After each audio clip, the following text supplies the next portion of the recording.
particular those that volunteered and helped us in the cleanup. I want to say on behalf of the town, thank you all very much. You should be very proud of what's happened here. Yeah, I applaud them.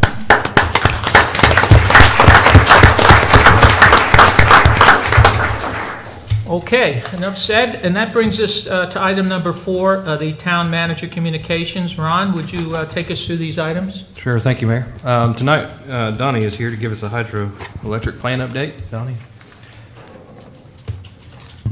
You'll also note that I believe this afternoon we received Charlie Merrick's report. It's been emailed to you, so Donnie may touch on that real quick. Good evening. Prior to the rains falling for weeks at a time, we got the lower spacer ring, the turbine and shaft set into position. The head gate or head cover is prepped and it's ready to be dropped back into position. We were filling the wicket gates with grease, and we noticed on 3 of the gates, grease was coming out of the side inside where the wicket gate is mounted. We had our engineer come up and look at them, and he has suggested us taking all 12 wicket gates, have them inspected, and a shaft of the outside diameter shaft put on the inside diameter to keep the grease flowing through the tube. That will allow grease to get down to the lower bearings that we just had made and allow the wicket gates to move freely.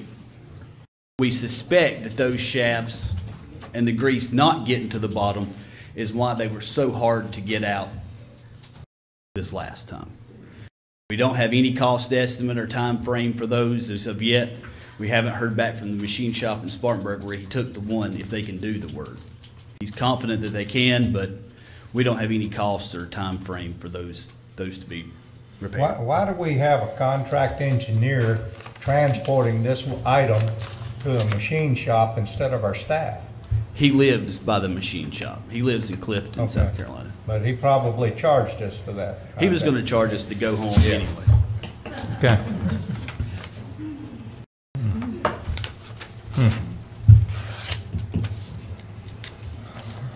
Okay, so, questions? So, we are still able to operate with the large generator. Absolutely. It hasn't Correct? shut down in a month. Well, Okay. until the So last 2 days. it's been running very continuously and efficiently? Yes. No maintenance issues we are aware of, or? When we started it back, we shut it down to clean the intake and clean the area around the dam, and we shut it down today and started it back up. The packing seal down below was leaking, but we replaced it and it took about half an hour, and it's back running, and it's been running since. In terms of the behavior of the lake level when the large generator is in service, is it the case that that there are times when the flow rate entering the lake is greater than the ability that we have to flow through the large generator, or is it such that in order to run the large generator with an efficient flow rate, that we are lowering the lake during some periods of time? The reason I ask that is I've noticed some kind of fluctuations that occurred recently in the lake levels, and I'm just curious as to whether this has to do with the behavior of the generator. Not really. Last month we've had so much water.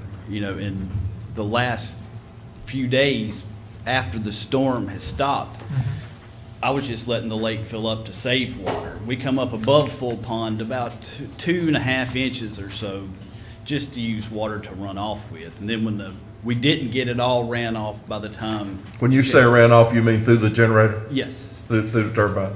And the lake stayed above full pond for 3 days. And then now that the water is finally starting to cut back, we haven't had the afternoon thunderstorms yesterday and hopefully today that we've been experiencing. Well, one benefit of it being just a little above full pond is some of that debris that's laying along the shoreline will float loose and possibly work its way out to where we can get rid of it too. Correct. Otherwise, it'll just stay along the shoreline, so. So Donnie, are you? Yeah, I'm done. So, when you have the generator running, you said it's not hardly shut down in a month. Correct.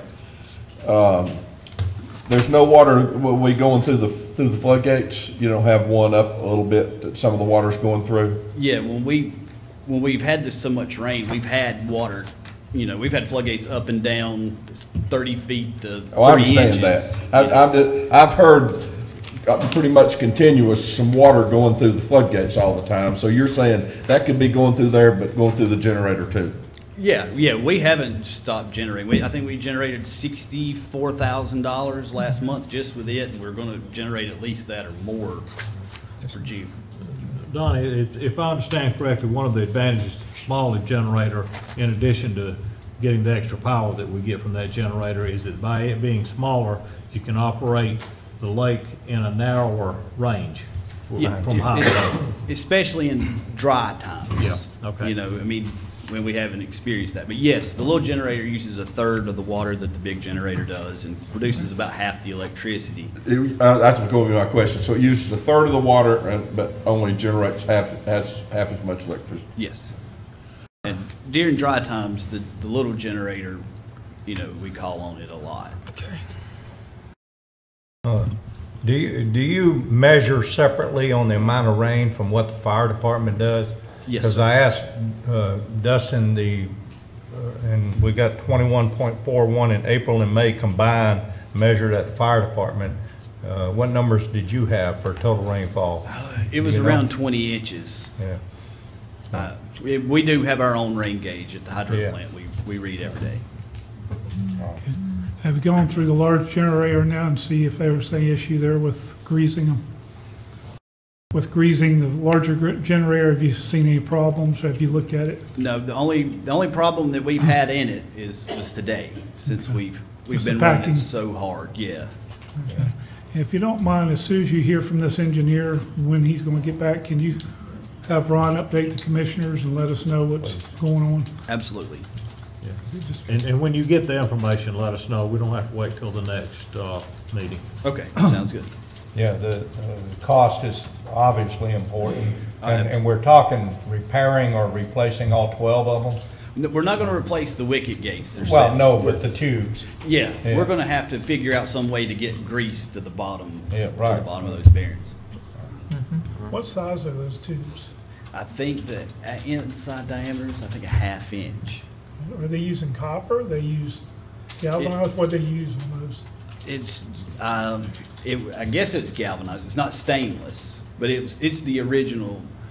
It's 100 years old, whatever Right. it is. And this is where it's leaking the grease at. Nobody can see it. It's inside where the wicket gate is connected. There's a kind of a space, like a triangle space there. And if we hadn't have put the grease in there before we installed them, we would have never known it. Right. But John went ahead and tried to put grease in them, make sure they were going to get grease to the bottom bearing before we put them in, and that's when we seen that grease was just shooting out the side inside the wicket gate itself. Right, but of course, we need stainless or something that's gonna hold up over time. Right. Going back. Absolutely. All right. Thank you, Don. Thanks. David's going to give us a quick update on cofferdams. I think he's got a little bit of information for you.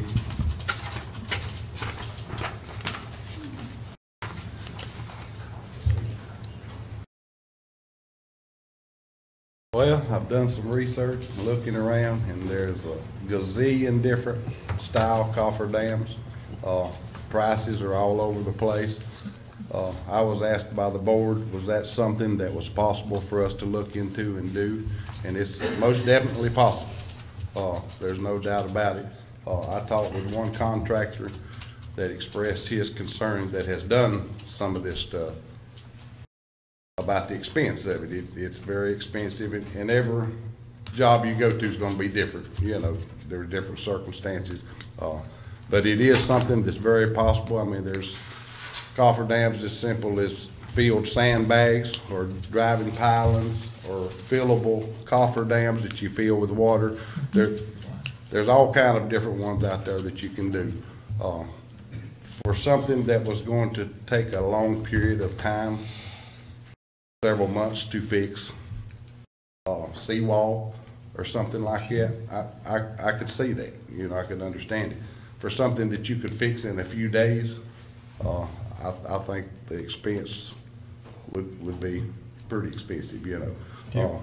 Do you recall the minimal and the maximum in prices all over? Well, the one instant that I used when I was talking to the contractor that has done some of this, I told him what we done with the manhole that we removed. Right. And I told him, you know, we lost several days of generation, probably $10,000 in generation of power.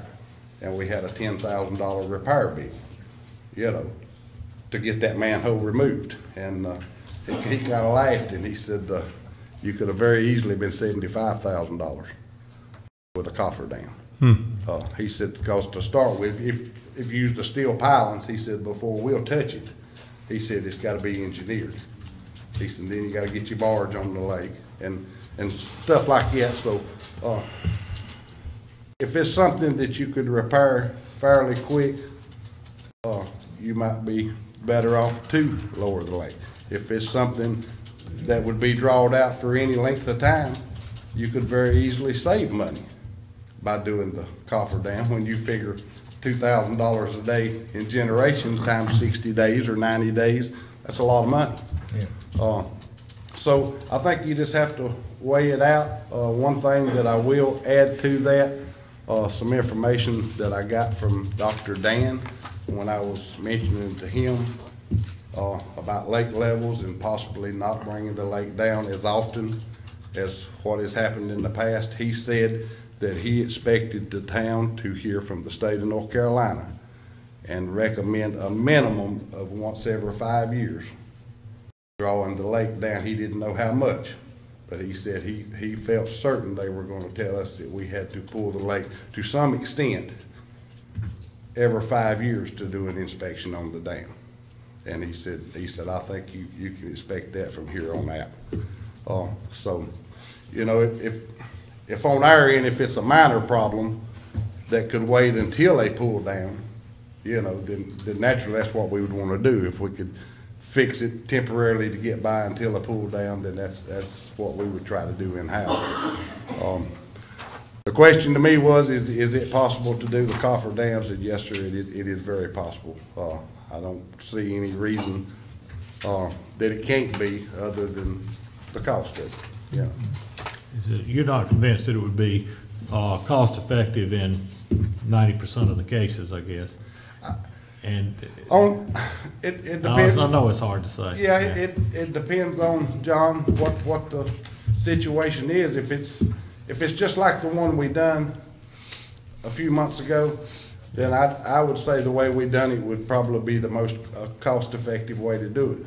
But if you get out here and it's back in behind somebody's deck, you know, and there's a boathouse built on top of it that's gonna be really time-consuming and gonna take a long time to fix or repair, then the cofferdam may very well be the way to go, you know. Yeah.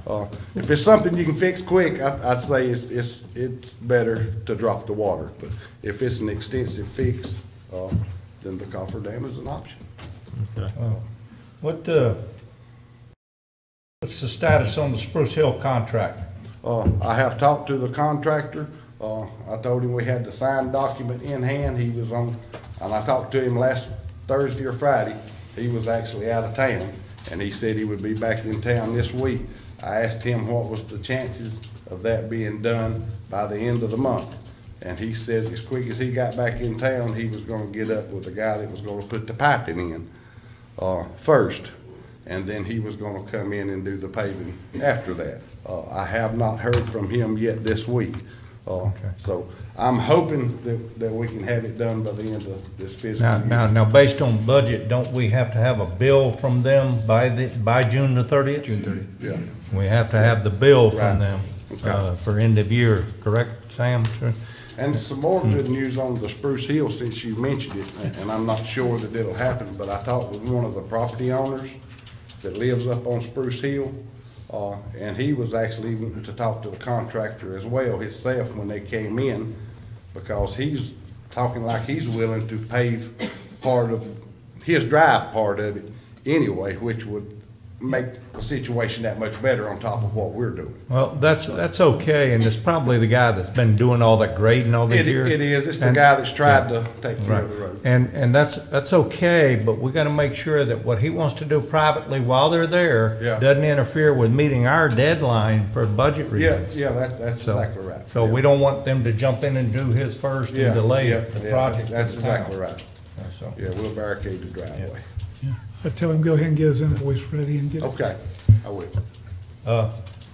And where we stand on the quote for the head gate, the hoist and the motor, and We've received that quote, I've sent it to Ron. $300,000? It's $300,000. Need $300,000? This, like I told David, that's, wait out there. that's a ridiculous price, so. We're obviously not gonna do anything in this budget year with that, but was that included in next year's budget that we're talking about tonight? No, there's actually two projects. One is the hoist, and the second is the pin stock. Yeah. And we're discussing the possibility of combining that into debt service for the dam repair. So those are two things that will be coming back to the board at some point in the near future. We need to solicit a couple more bids on that. We certainly do. At That- that price, we Yeah. certainly do. That winch is around $15,000 to $20,000 just for the winch. Well, but part of that was the helicopter to remove it, and we wanted to do that separately and take the subcontractor out of the middle of Right. it. And the contractor that bid it, he said, you know, if you wanted to go through it and you wanted to get your own helicopter and you wanted to do your own equipment rental as long as they spec'd it out, they're more than willing to do that. And you might can save some nickels and dimes here and there. But More than nickel. I think the biggest thing that hurt us on that deal, I agree that is a very big number. Yeah. But that thing's gonna have to be removed with a helicopter, it's gonna have to be set back with a helicopter. That company told me the same thing. I expect to hear from any contractor company here to look at it. We're not removing that thing Right. and not put an OSHA-approved platform there to be able to put it back. You know, that you can't get to it, you can't access it, and everybody's gonna refuse to do it without putting those safety measures in place, and that stuff's expensive. Well, It and, really truly is. and we didn't ask Donnie this while he was up here, but, were there any additional issues with that during the storm? With the whole, That hoist and the head gate? no, it was not moved. Okay. And, And that's the one that we use while we're generating the power? yes, as long as it's open, Donnie, correct me if I'm wrong, He's gone. he's gone. Gone. As long as that is open, the water is going through the pin stop to there. You know, Right. that's a fail-safe. If you need to shut that unit down, you go out there and you close that drum, and that shuts the water off in case you had a rupture in the pin stock or something catastrophic happened, you'd be able to shut the water off, you know. And, so the position it's in now is where it's at unless a major something happens and we need to shut it down. The hoist and crane guy that came out there and looked, he actually recommended not moving it from where it was until the repairs are made. Are you, Ron, or you, David, prepared to talk about the pile of debris and what the plan is for that, for the citizens' benefit? I actually talked with Ron a little bit earlier today about that. I'm gonna start trying to contact some contractors and get some pricing on removing it. Dustin told me that all the debris will have to be carried to a FEMA-approved landfill, which is Rutherford County landfill. So that's what we're gonna do. I haven't contacted any contractors yet because we were still bringing debris in. Right. And I don't wanna get one contractor out here and he'd look at this pile and it'd be this size and give me a price on it. And then tomorrow, we've added 10 more loads to it for the next contractor to look at. So in order to qualify for possible FEMA money on it, we have to get the bids and have it hauled off by contract to a FEMA-approved landfill? Yes. That's Yes. why it hadn't been moved, so everybody understands it. Yes, and we didn't, until we got the bulk of it off the lake, which I think we're over the hump with, there's still debris out there. Right. There's no doubt about it, but, for the most part, that pile's about as big as it's gonna get. And so now I can start getting contractors in here, and all three of y'all as contractors are gonna see the same pile. You're gonna be at apples to apples. You know? David, is Polk County approved, FEMA? They may be, and I can check with them and Be see. closer. It would. I actually, when I first came to work here a year and a half ago, we were hauling brush all the way to Rutherford County landfill and debris. And I went down to the Polk County landfill and asked them, would it be possible for us to bring our debris there? And they told me no.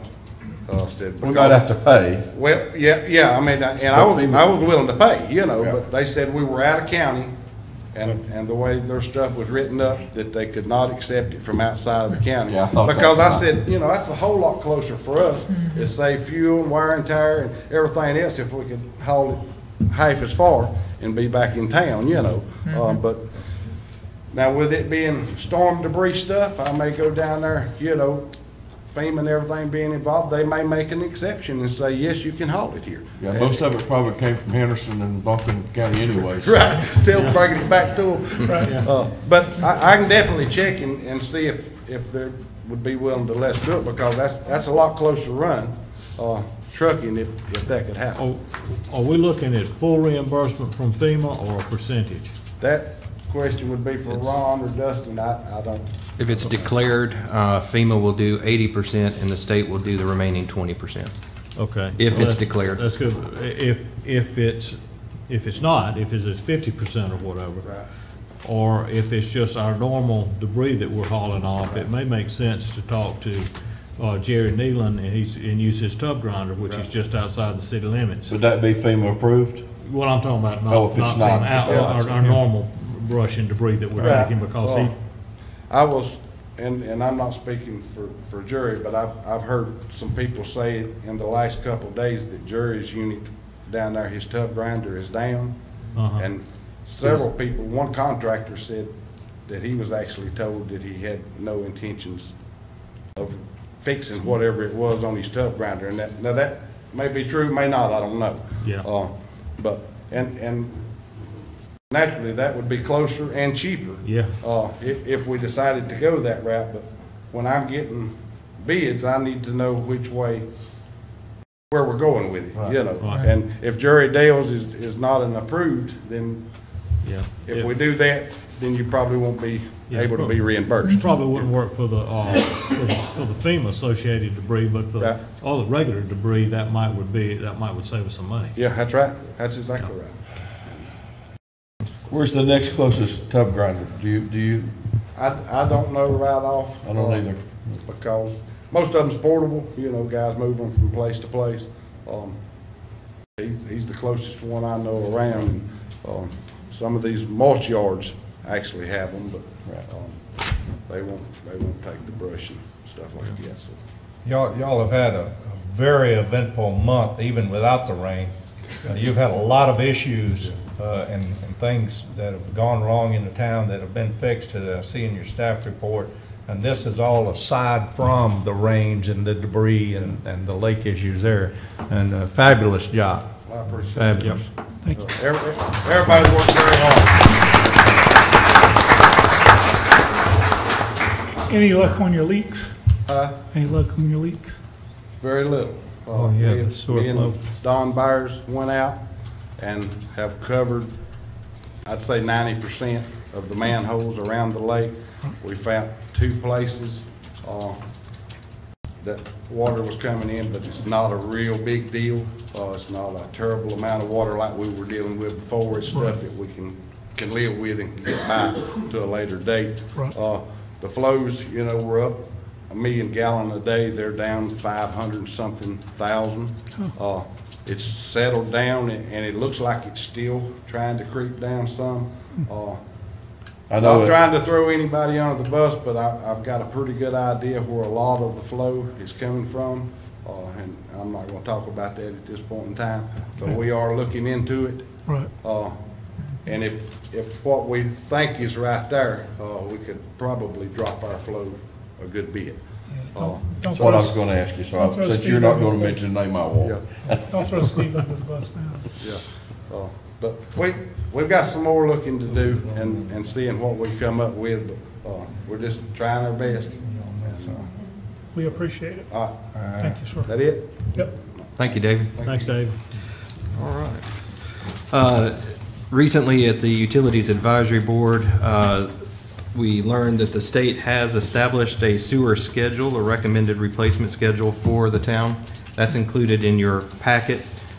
Bid and design submittal would be June 1st of 2019, so it's going to have to move pretty quickly. Approval by October 1st, advertise the bids by January 1, 2020, execute the contracts by March, and then scheduled completion would be May 1st of 2021. So again, a real tight time frame. Brown Engineering is working on revising their proposed amendments. We did see a rough draft at the meeting. Commissioner Cameron pointed out some numbers that needed some revision, and so they've gone back and started working on those. There was a recommendation from the Utilities Advisory Board that's in your packet, and so I think Commissioner Cameron will cover that at the appropriate time. As far as the dam repair, engineering services, we did have 2 responses to our request for qualifications, and I think the mayor is just going to quickly update you on that. Yeah, I will.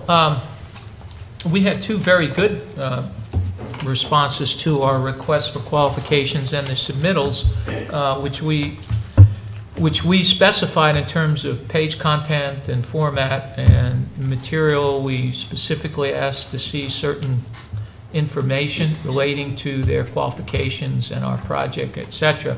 The 2 firms that submitted are highly reputable national dam consultants. This is a specialty area for both of them. One of them is Schnabel Engineering, and they are very active in the Carolinas, and particularly in South Carolina, have done, and both groups, I would say this not to repeat it, have done many dams in North Carolina. We're specifically looking for firms with concrete dam experience, which is significantly different than the majority of dams you see, which are earthen dams. And so we are looking for specialty firms. Both of these are. So Schnabel, and both of them come with a team of sub-consultants that do sort of the ancillary design services, things like surveying. We have an access road design into the backside of the dam and a river crossing. There are some other specialty, even there, specialty surveying, assessment type technology.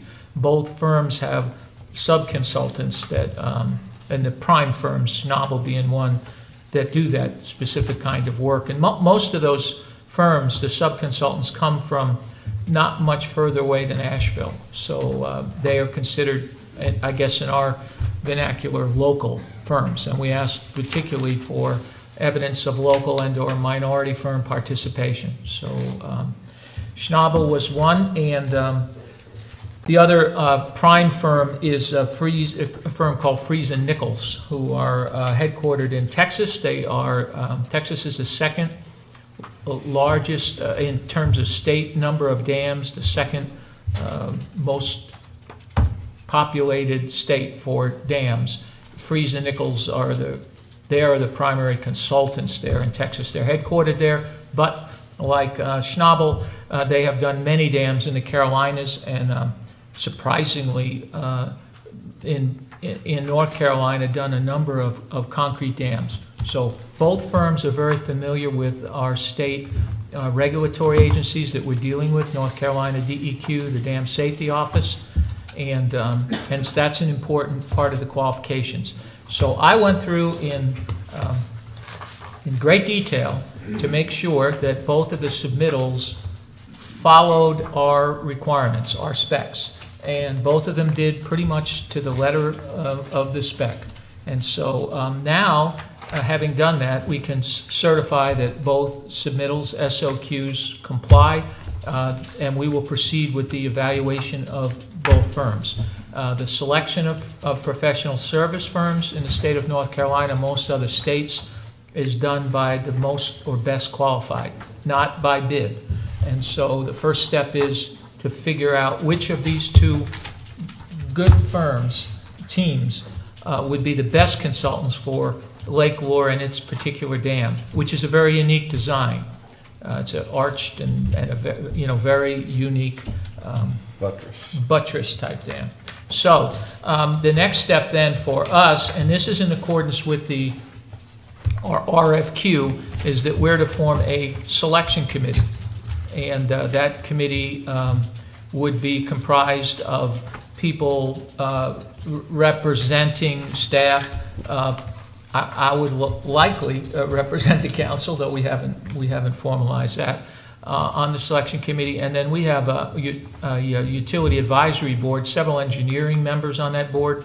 We'll probably draw one or more folks from there. I would like the selection committee to be limited to 5 people. I think that's a good working number, not too many, and enough to get a good broad perspective. I have a list of proposed names I'm going to discuss with the town manager. I've not done that yet. And we'll pick the folks we think are the best for this purpose, and we'll invite them. Hopefully they'll accept to be members of a selection committee, and they'll get working immediately. We have got to get these firms selected, and we would need to get them on board as quickly as possible in order for them to help us do several work items that have been identified by the state dam safety office in a letter sent to us with some compliance deadlines. The first deadline being as soon as August 1st for 2 items, one of which we're already working on.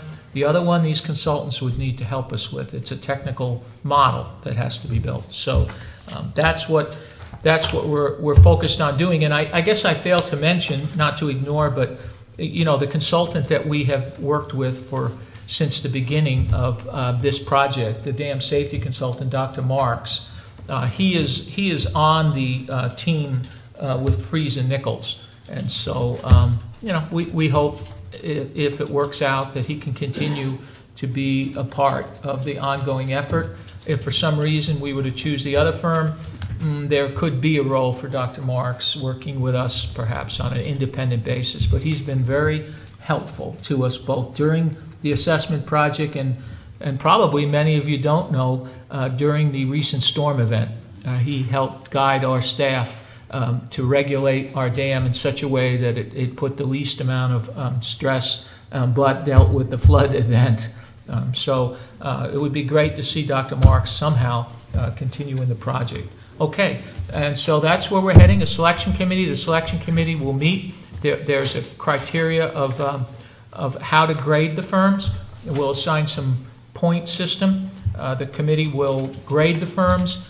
If there is a distinguishable difference, I'm not sure what that is right now, but if one firm is clearly superior to the other in the eyes of the selection committee, then I would ask them to make a recommendation to the council to go ahead and select the consultant and move forward in an attempt to execute a professional services contract with them. If, in fact, there is no appreciable difference, according to the selection committee, in the 2 firms, then I would likely recommend that we invite those 2 firms to make a in-person presentation to the town council and allow the town council then, on the basis of what the selection committee has found and on the basis of the interviews, to actually make that selection. That's pretty routine or customary in my experience, having been a consultant on the other side of the table. That's typically what happens. So That sounds good. Do we need any kind of motion or anything, or that just goes as a matter of course? I think it would go as a matter, frankly. I think the mayor would have the authority. I'm a new mayor, but I think so. I probably have that authority to proceed with these things. And I'll continue to report to you guys and let you know where we are. Okay? Good. Thank you. Sounds good. All right. Great, Ron? thank you, Mayor. All right, and just one more thanks to everybody that helped during the storm event. Lake Lure Tours, of course, had boats out there. The Adventure Company, David Lusk was fantastic on the boats. Thank you, sir, for your help. And again, a thanks to the board members. People provided us drinks and sandwiches. We appreciate the staff members. Again, it was just Well done, and thank you all again from me, and appreciate y'all's work. Dustin, good job being thrown right into it as well. So, thank you. That, unless you have questions for me, concludes my remarks. Mr. Mayor, I wanted to talk to a couple of the other department heads on their staff reports. One is the police department. Want to congratulate Sergeant Umplett. He was involved in a high-speed chase that y'all may not be aware of that ended in Polk County and the vehicle flipped. The suspect was caught and arrested on felony charges. And Corporal Collins caught a suspect with warrants and turned him over to Polk County, and Sergeant Umplett caught a suspect with warrants and turned him over, or her over, to Henderson County. Also, Chief Waycaster and Corporal Collins found a lost hiker in Buffalo Creek Park. So appreciate all of that effort there. Great job. Chief Waycaster, your first month has been a record month as fire chief. I tell you what, you probably don't want to repeat it. I noticed you had 14 medical rescue calls, and then it's got total ALS medical calls, 10. Was that 10 of the 14 or 10 plus the 14? I think it's 10 plus the 14. Okay. And 10 of them were ALS, and or 14 of them were ALS, and the 10 were regular. okay, you had 2 calls in Chimney Rock, I assume in the park area. No, the park, we include those because that's incorporated in the Town limits. Yeah. The other call was for rescue calls. Special instance, they had a motorcycle wreck, went off the embankment down next to the river. Okay. So we did run mutual aid. So did you have any of the ALS medical calls, to your knowledge, outside the town limits, the city limits? Okay. Okay, that's the thing I was looking for back when we approved that ALS course and the rural district map. And I know that that extends beyond the town limits, but I want to make sure that if we ever have any calls that take you outside the town limits for any reason, that's what I wanted included in that report. So I appreciate that. And that was it on the staff reports. Okay, Only thanks. other thing I had additional, Wayne, I great just, job. before we close out, Ron, it wasn't on the agenda, hopefully, just a quick update for us on where we are with the Rumbling Ball Resort, the golf cart ordinance. Remember, we had discussions about determining the jurisdictional status of the roads, and our attorney, I think what we William had- were supposed to have had by tonight a proposed ordinance that would have included the very minimal that is required by the state for us to pass an ordinance that would allow the golf carts on the road. And Rumbling Ball was to have had an opportunity to review that and give us their recommendations. No, that was actually for July. Right. July.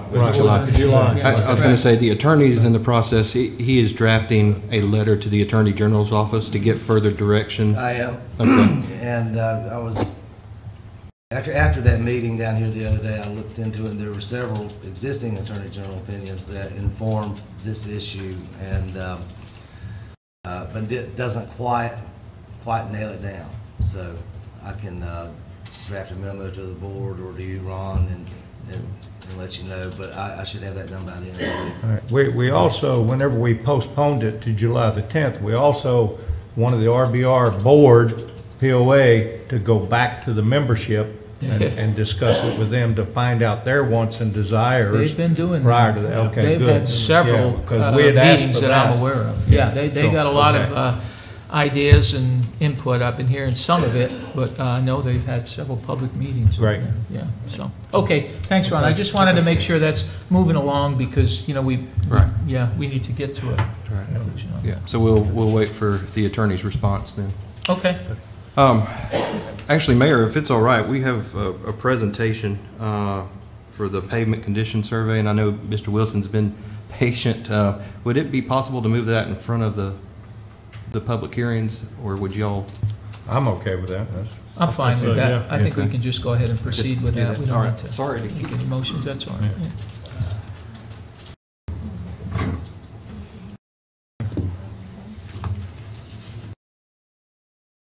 What's this thing here? Have you read this one?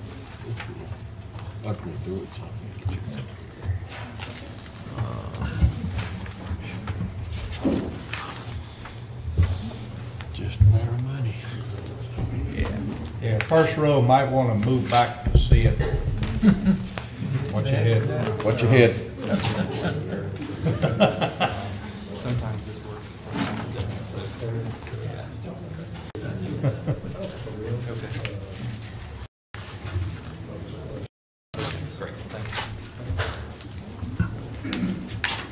Good evening. My name is Bob Wilson. I'm with Labella Associates, and we perform the pavement condition survey for your town.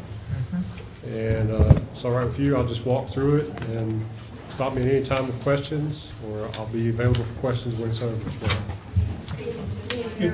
Okay, can you hear me now? Is that better? You kind of, You gotta get close to that microphone. Almost, we need Is that better? handheld. Yeah. Okay. Again, I'm Bob Wilson, and this is just a brief overview of the pavement condition survey for Lake Lure. Lake Lure maintains about 28 miles of streets, and we performed the field work in March of this year. And I point that out because what we found is kind of a snapshot in time of what we saw then. You know, things change, pavement deteriorates over time, or repairs get done that may address some of the things we found. We kind of do this in a two-step process. We do the data collection on the front end that involves taking a GIS centerline file of the streets, and it's broken up by block segments, and we have our rater ride the streets. I'd like to thank Chuck Amaker of the town, who was gracious enough to drive our rater, Terry Prevet, to look at the streets, and we look for 8 common pavement distresses, which I'll go over in a minute. And we also look for some additional attributes like presence of curb or sidewalk, or if you're having curb and gutter, is the asphalt paved over the gutter, things like that. After we do the field data collection, we do some of the post-data processing. We take that data and we developed a pavement condition rating for every street segment and a weighted rating for the town. And this is basically called a PCR, and from that, based on the type of distresses we find, there's certain maintenance activities that are recommended for those, and we quantify those and come up with some budgetary cost numbers. I think what we should do is look at your roads as, your roads are one of your greatest, most valuable town assets. AASHTO produced a Rough Roads Ahead report back in 2009 and found that the value of USA roadways was about $1.75 trillion. And at that time, there were 4 million miles of roadways. If we look at kind of that value and apply it to the streets in Lake Lure, we find that your roadway assets are worth about $8.25 million. And like any asset, whether it be your house or your car, if you don't take care of it, it's going to fall apart. So with that said, here's kind of the pavement distresses I mentioned that we look at. We look at 8 basic ones, and these are alligator cracking, which is probably the most severe. And it looks kind of like, it's hard to see on the screen, but it's kind of like what you think. It looks like the skin on an alligator, that kind of pattern.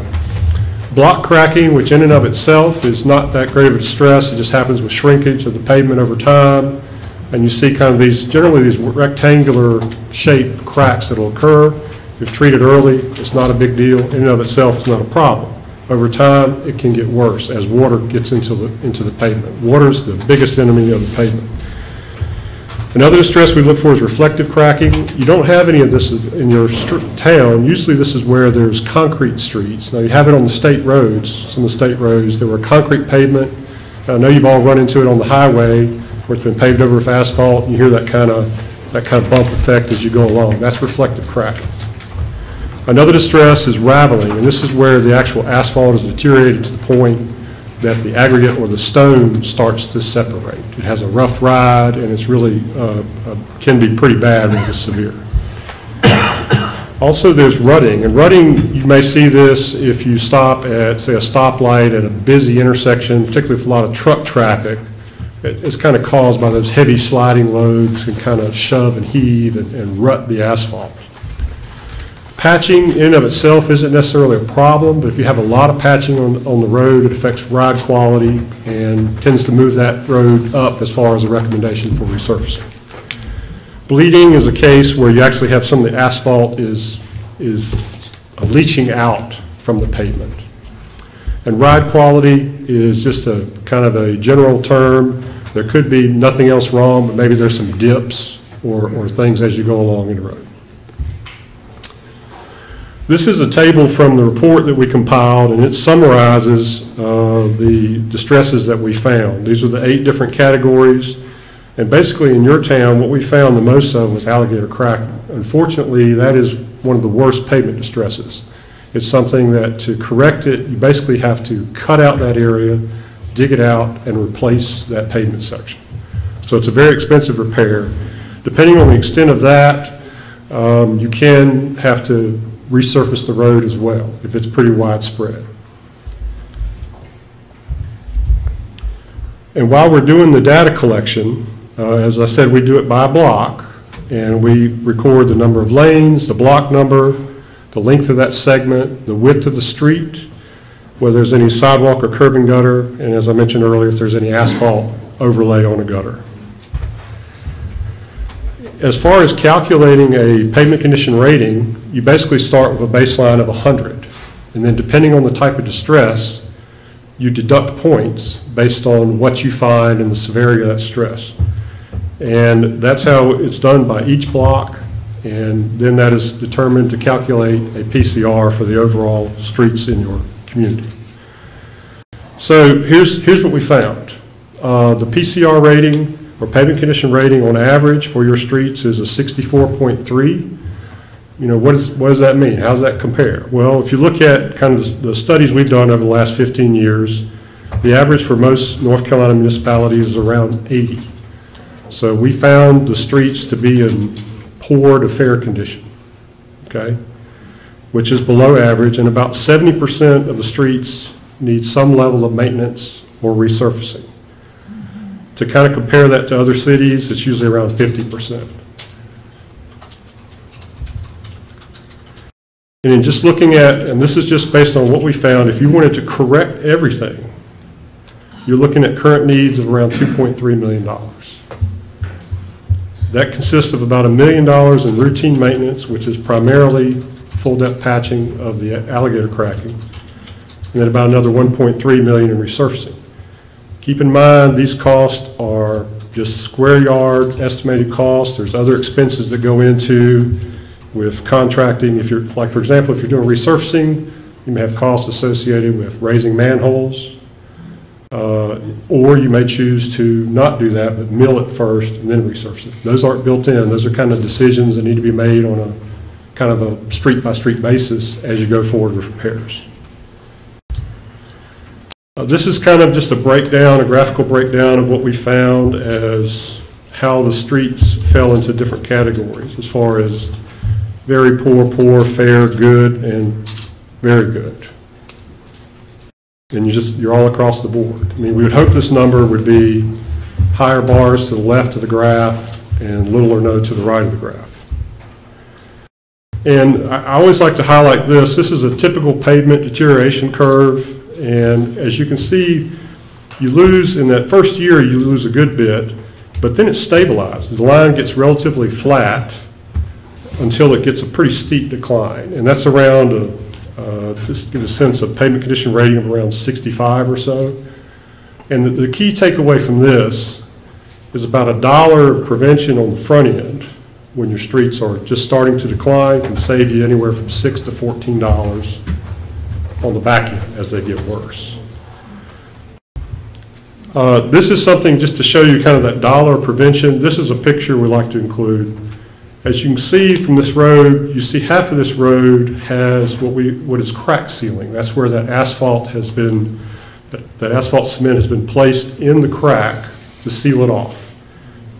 The near side of the picture where you see the rule there, that was the same type of crack, but it continued as water got in there and went through various freeze-thaw cycles of winter, it broke up more. And now that's light alligator cracking there. So whereas before, we could just seal it and be done, pretty low-cost repair, now we've got a bigger fix. And we just kind of throw that in there because some folks, crack sealing is not very popular. It doesn't look good, but it is very effective as an early preventive measure if you have those type of concerns. This is a table that's in our report that basically defines for a particular type of repair what type of, or distress, what type of repair you would do. If you have alligator cracking, you're basically looking at digging it out and doing a full depth patch. If you have some of the other, you might be looking at doing the crack sealing for block cracking. If it's moderate, if you get more severe, then you're looking at resurfacing and maybe a BST seal or a chip seal. And as you go down, some of these, if you're light, there's usually nothing. If it's a moderate, you're looking at some measure of repair, and if it's severe, then there's more dramatic and more costly maintenance activities that you would do. And these are some unit costs. These were developed in working with both your town staff and with some other cities we've done and kind of compiling what some of the unit costs you might find. The actual prices bid may be higher or lower. This is trying to just get stuff in the ballpark and get some budgetary numbers out there. And this is a summary of the actual maintenance costs we identified. Again, the routine maintenance was primarily full depth patching to repair the alligator cracking, and then the resurfacing. And this is a breakdown that about half of the mileage required some level of patching because of alligator cracking, and about 20% of the streets would need resurfacing. This is kind of showing that same data in just graphic form. You can see that of the total miles, about half of it is the full depth patching, about 20% is resurfacing, and then about 30% of it, no repairs of any kind are needed at this time. And this is a breakdown of the cost. You're spending about, of this would be about 55% on resurfacing and about 45% on the patching. Different graph kind of showing the same thing, where you can see that relative difference. To the left is the routine maintenance, the middle is the resurfacing, and to the far right is the total cost. And just to kind of summarize this, what we recommend is that you dedicate maintenance funding towards preventative maintenance measures and structural repairs. We do not recommend that you just do the worst first all the time. If you do that, you'll spend the bulk of your funds and have very little to show for it. You can't forget those streets. You need to work on them, but we would recommend some split, and that becomes a business and political decision, whether it's 60-40 or 50-50 or whatever it is, where you're doing some preventive maintenance to your good streets or your decent streets, and not putting all your money just in the really bad streets, because you're just going to blow a lot of money and not have much to show for it. We also recommend to you and to all communities we deal with that you try to get on a 15-year paving cycle. And that, based on 28 miles, would be about 1.8 miles a year. And we estimate that would be around $395,000 a year. So I don't have the greatest news in the world to tell you, but it's like, how do you eat an elephant? You eat them one bite at a time, right? And I've heard you talk about some other needs, some other costs. You got a lot going on. So it all comes down to business decisions and political decisions and how you spend your money and how you protect your assets. Our goal is just give you information. I don't sell asphalt. I don't pave streets. We're just here to give you information. But in closing, I'd like to share a couple things with you. Asphalt deteriorates, okay? It deteriorates over time from the sun, from water, from traffic loads. It's just like your house, your car. You don't take care of it, it's going to break, right? And we hope that we're trying to give you some awareness, and the key is pavement preservation, that this is one of your largest assets. And we hope that you treat it as an asset, but like anything, like any balance sheet, every asset has a liability cost associated with it. And that kind of ends it. I'm open to any questions you may have for me. I'm good. I went through that. I went through the report and everything and looked at the different appendices and the priority and so on. And I mean, I understand it, and it's a good job. Appreciate it. Thank you. I guess it's important that we realize that, Memorial Highway's not the towns. Buffalo Shoals Road is not the towns, that's state road. Boys Camp, is it? It's ours. Yeah. It's ours, used to be, it's ours now, but, that's a lot of miles if you figured that in. Yes, sir. And we're not talking about those miles. That's right. We're talking about the miles where our houses are and, things like that, so pretty significant. Yes, sir. Just a matter of money. The lifetime of the asphalt that you averaged, is that for a main thoroughfare like we have, like 64, 74 coming through here, or is that the more of the residential streets where you don't have the heavy truck traffic? I would think, ideally you get on a 15-year paving cycle for definitely your residential streets if you could, your heavier traffic roads, particularly if they have a lot of truck traffic, Yeah. they require more.